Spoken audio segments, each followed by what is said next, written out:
Вырастить лимонное дерево у себя дома не так-то сложно, но чтобы дерево выросло и сочные плоды уродились, надо сажать правильно. А как это сделать, нам показала и рассказала ведущий агроном отдела семеноводства филиала Россельхозцентра в Ингушетии по Насрановскому району Люба Джандикова. Вначале мы берем лимон. Желательно выбрать те цитрусы, которые вам по вкусу. Лимон мы разрезаем пополам. Достаем с лимона косточки.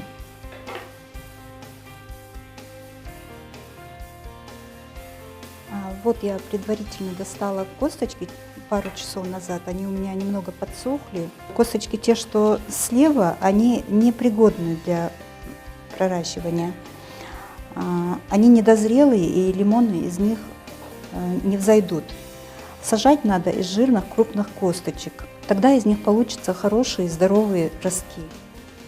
После того, как косточки подсохли, мы не сразу сажаем их в грунт. Сначала надо дать им прорасти. Для этого мы готовим такой вакуум из ватных дисков и пакетика гриппер или полиэтиленового, который плотно закрывается. Люба Джандикова показала, как готовить такую мини-теплицу. Берем ватный диск, смачиваем его водой, чтобы он был не слишком такой влажный, а так вот слегка. Кладем наши косточки. Прикрываем другим ватным диском и еще раз смачиваем. И засовываем в наш пакетик.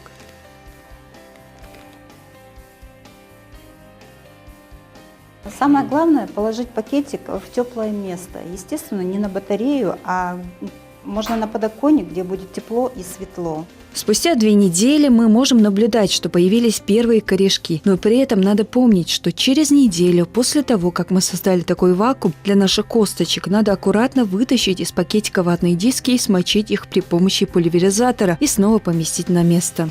Вот что у нас выросло за 2 недели из косточки лимона. Вообще цитрусовые можно сажать в универсальный биогрунт. Также имеется грунт для цитрусовых. Но мы этого делать не будем. Мы сегодня перемешаем обычный универсальный грунт с песком. К 2 частям универсального биогрунта добавляем 1 часть песка. Он необходим для того, чтобы сохранить сыпучесть почвы.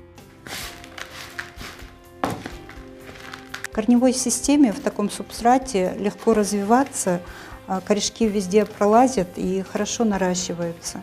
Для посадки нашего саженца нам понадобится горшочек средней формы. Мы заполняем его грунтом. Затем делаем небольшую лунку глубиной до 1 сантиметра. Глубже не советую, так как наша косточка может просто загнить. Вставляем нашу косточку и слегка присыпаем землей. Полив нашего саженца нам надо производить по мере высыхания грунта. Это зависит от того, какую почву вы используете. Ведь от полива зависит, какие необходимые микроэлементы и вещества получит наше будущее лимонное дерево. У кого-то получается раз в 3 дня, у кого-то раз в неделю. На данный момент мы пульверизатором просто опрыскаем его. Заливать растение не надо, так как оно может из-за этого погибнуть. Также не рекомендую пересушивать. Вот такой лимончик мы вырастили буквально за 2 года из косточки. Следуя таким несложным рекомендациям, можно вырастить у себя дома лимонное дерево, которое будет не только радовать своим красивым видом, но и свежими плодами.